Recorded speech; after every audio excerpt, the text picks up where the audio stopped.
Have you or someone you know ever been directly connected to a crime that hit close to home? This one's not my story, but it's about Josh, a friend of my brother's, and it still messes with me to this day. Josh loved hiking. I mean, the guy was obsessed with it. He'd go off on these solo trips to the most remote parts of the country for days at a time, and we always thought he was a bit reckless, but he loved it. Anyway, one summer, he went on a week-long hike through a national park, and he promised he'd be back by the weekend. By Sunday, he still hadn't returned, and we all started to worry.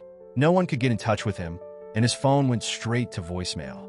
A couple of days passed and still nothing. His family called the authorities, and they found his camping gear, but no sign of Josh. The police started searching, and it wasn't until a week later that they found his journal. The first few entries were pretty normal, just the usual stuff, describing the hike, the weather, the usual. But then it started to get unsettling. One entry was about how he'd heard strange noises at night, things moving in the brush, and then the last entry, it just said, "He's outside my tent." That was it. No more updates. The search went on for weeks, but they never found him. No trace of him anywhere. They found his boots by a river miles away from his tent, but that was it.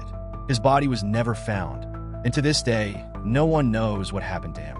It's one of those stories that makes you think about the unknown, the things lurking just outside our sight. I can't get Josh's journal out of my head. Every time I go hiking now, I keep an eye out. You just never know what's out there.